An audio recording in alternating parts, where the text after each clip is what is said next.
Bom dia, pessoal. Bem-vindos ao canal do Grupo Espírita Fraternidade de Caieiras, onde todos os domingos são postados vídeos de temas evangélicos, sempre analisado pelo prisma da doutrina espírita. Hoje nós vamos refletir sobre uma mensagem contida no Livro da Esperança, capítulo 3, intitulada Na Construção do Futuro. Eu sou Ricardo Pastore e espero que nós possamos nesse instante unir os nossos pensamentos em sintonia com a espiritualidade, a fim de podermos aurir, receber intuições e refletirmos com mais profundidade nesse tema que possa nos trazer estímulos para a nossa luta diária, a nossa luta cotidiana. O Livro da Esperança, nesse texto de Emmanuel, psicografado por Francisco Cândido Xavier, começa relatando sobre o texto evangélico onde Jesus é interrogado por Pilatos, que era o governador da Judéia, antes da condenação de Jesus. Quando ele foi interrogado e perguntado se ele era um rei, ele respondeu que o meu reino não é deste mundo. Ele fazia uma referência, ainda de uma forma velada, né? Uma forma que pudesse ser compreendida pelo homem daquela época, né? Sem tirar alguns véus. Ele responde que o meu reino não é desse mundo. Então ele faz uma referência à vida espiritual, à vida após a morte, que evidentemente Pilatos não chegou a compreender, porque ele esperava umas referências humanas, referências materiais, e a informação de Jesus estava transcendendo, né, a materialidade. Ele apresenta nessa resposta o princípio da imortalidade. Ele estava falando, não é, da transitoriedade da vida material. Em contrapartida, ele estava revelando uma realidade espiritual. A realidade espiritual que deve ser o foco da atenção do espírito encarnado. A vida no mundo espiritual é a nossa verdadeira realidade existencial. Não é? Todos os ensinos de Jesus se reportam a esse princípio. O princípio da imortalidade pode ser considerado o ponto central, o alicerce dos ensinos de Jesus. A verdadeira vida é na espiritualidade. Transitamos inúmeras vezes entre a vida física e a existência no plano espiritual. A vida física ela é apenas um recurso educativo para o nosso espírito imortal, que está inserido num processo evolutivo, sendo que o seu grau de progresso na escala evolutiva, ele varia desde a criação na condição de espíritos simples e ignorantes, até a condição de espíritos puros, onde adquirimos a perfeição moral. Sem entendermos a continuidade da vida, perde-se o sentido qualquer outro valor.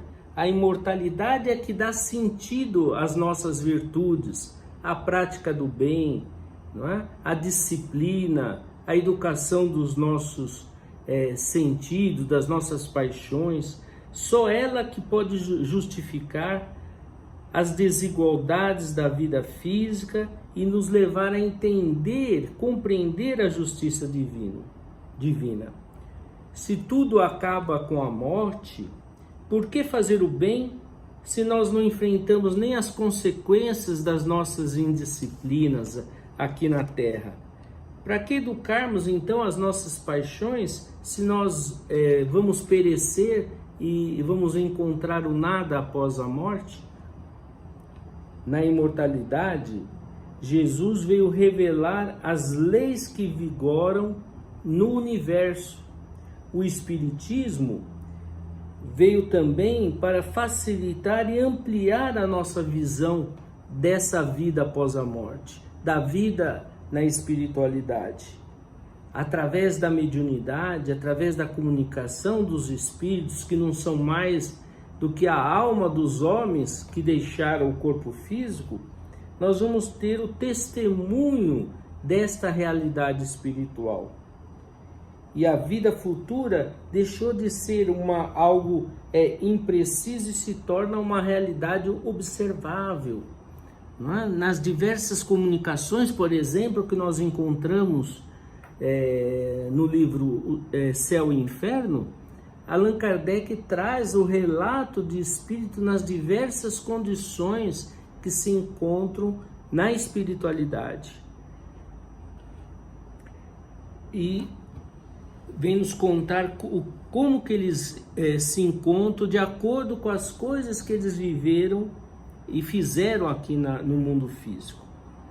Agora, a doutrina espírita coloca uma nova luz para obtermos resposta. Jesus não poderia ter dito tudo a respeito da imortalidade. Por isso que nós encontramos a justificativa que ele enviaria o Consolador para nos esclarecer e ampliar e dizer tudo o que ele não pôde dizer naquela época.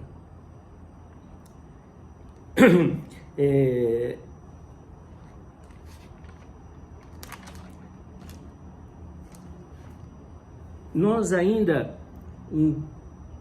enfrentamos muitas dúvidas, e a morte, a vida após a morte, nos apresenta como uma grande incógnita.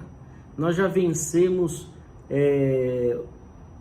as profundezas dos oceanos, já estamos pensando em chegar em Marte, e a mesma questão nesses milênios da humanidade, nós ainda nos debatemos com a questão, não é? Para onde nós vamos? As mesmas questões filosóficas de todas as épocas ainda nos conduzem à dúvida e o medo frente a esse fenômeno que nós denominamos morte.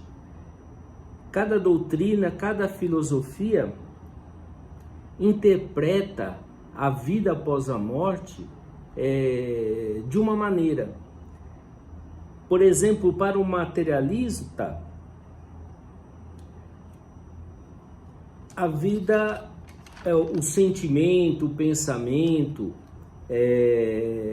a nossa consciência é fruto apenas de reações físico-químicas. Só existe a existência corporal. Após a morte, nada existe. Tudo se resume a um processo fisiológico do nosso corpo, do nosso cérebro. Não existe alma. Tudo acaba com a morte do corpo físico. A visão espiritualista, por outro lado, tem uma interpretação diferente, que todos esses processos psíquicos, não é? A nossa consciência, o nosso raciocínio, o nosso pensamento, o nosso ser, é fruto da existência da alma. Nós, como espíritos ou almas, que somos individualidades que pensam, que sentem, que têm razão e decidem os seus caminhos. Então, o espiritualista acredita na existência da alma, que foi criado ao mesmo tempo que o corpo, ou que já existia antes da formação do corpo. Existem várias correntes espiritualistas. O espiritismo é uma dessas correntes, faz parte dessa vertente espiritualista. Então, para o espiritualista, o ser que pensa, que sente e quer não é o corpo, mas é a alma. A corrente espiritualista compreende então variações várias interpretações do que acontece com a alma após a morte do corpo físico. Vamos nos aprofundar na visão espiritualista que a doutrina espírita nos traz. Então nós aprendemos que nós somos espíritos imortais. Para nós pré-existimos a formação do corpo e sobrevivemos à sua morte. Após a desencarnação, vivemos no plano espiritual, na dimensão que corresponde ao nosso nível evolutivo. Cada dimensão existe uma vestimenta adequada. Então, o nosso espírito é revestido de uma estrutura semimaterial que nós chamamos de perispírito. E esta veste do espírito, ela habilita a vivência em planos espirituais diferentes. Quanto mais próximo à matéria, quanto mais inferior na escala evolutiva, mais grosseiro, mais pesado esse perispírito, e o habilita a ficar em regiões deste padrão vibratório. Quanto mais elevado, quanto mais desmaterializado o espírito, nós alcançamos esferas espirituais mais elevadas e vamos nos desmaterializando, não é? Nos distanciando da materialidade. Após a nossa desencarnação, então, na doutrina espírita, nós entendemos que nós conservamos a nossa individualidade, a consciência de nós mesmos, e nós vamos, ao longo das experiências na carne, como um recurso didático, acumulando experiência, aprendizados e progredindo no sentimento e intelectualmente. Criado então simples e ignorantes, o espírito avança na escala evolutiva a fim de se tornar um espírito puro ou moralmente perfeito. Norteando o nosso processo evolutivo, existem as leis naturais, ou também chamadas leis divinas. Esse processo de crescimento é modulado pelo nosso livre-arbítrio e também pela lei chamada de lei de ação e reação. Livre-arbítrio, ele significa liberdade de opção quanto à forma de viver e à velocidade que caminhamos nesse trajeto rumo à comunhão com a divindade, em processo de busca da nossa felicidade, da nossa plenitude, da identidade com as leis divinas, da identidade com o nosso Criador, dentro de uma perfeição relativa, porque só Deus é absoluto. Auxiliando nesse livre-arbítrio, na nossa possibilidade de decisão, nós já desenvolvemos a razão e a capacidade de discernimento que nos ajudam na nossa escolha. Sempre que nós falamos de livre-arbítrio, nós temos que falar que ele é moderado pelo direito do próximo. Então, o nosso livre-arbítrio vai até o ponto que nós interferimos também no direito do nosso irmão. A lei de ação e reação é o mecanismo através do qual a lei divina reconduz o homem à rota de crescimento. Nós nos educamos pelas consequências dos nossos atos, das nossas ações. Quando nós sentimos desconforto, dor, sofrimento, é uma sinalização, não é? Indicando a necessidade de mudança de rota. E esses efeitos, às vezes, carregados de dor e de sofrimento, em que nós encontramos a expressão das consequências das nossas escolhas, não é um castigo divino, não é? Uma reação, uma resposta aos nossos atos não deve ser entendido como um castigo divino, mas a dor é uma forma de nos reconduzir ao caminho reto da evolução, de nos conduzir ao alinhamento com as leis divinas. A vida futura está intimamente ligada à nossa existência atual, presente, considerando-se que cada decisão nossa, que cada pensamento, que cada escolha, que cada atitude projeta instantaneamente na vida futura ou no futuro, ou uma conquista ou um compromisso. Ou nós avançamos na conquista das nossas virtudes, ou nós também angariamos para nós responsabilidades que nós teremos que resolver, temos que saldar, teremos que repor, refazer aquilo que nós fizemos de errado. A ilusão de que a morte é o fim de tudo nos conduz ao apego às coisas materiais. E isso muitas vezes leva à estagnação do nosso processo evolutivo, não é? Achando que nada existe além da morte, que não existe uma vida futura, nós nos apegamos na vivência das coisas transitórias, das coisas que são impermanentes, e ficamos iludidos nesse circuito, às vezes caminhando mais devagar no nosso crescimento. O processo evolutivo, ele se caracteriza por ser um processo de desmaterialização. Nós vamos caminhando, fugindo ou nos desapegando das coisas que nos vinculam ao mundo material.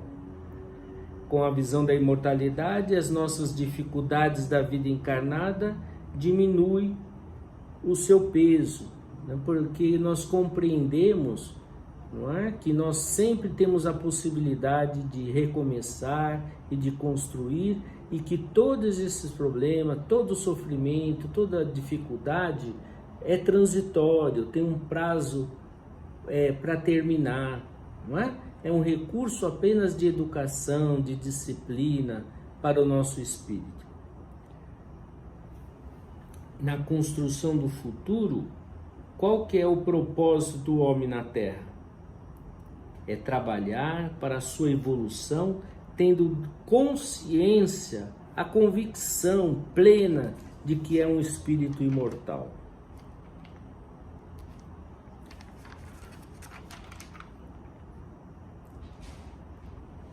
As minhas virtudes é que determinam a minha felicidade.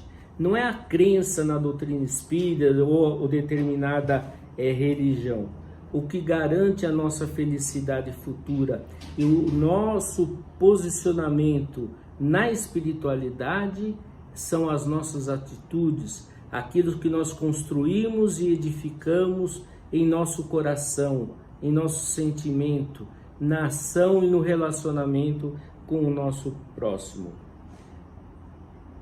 Sigamos então pensando no aproveitamento da nossa existência atual, planejando já com o que fizermos hoje as nossas próximas reencarnações e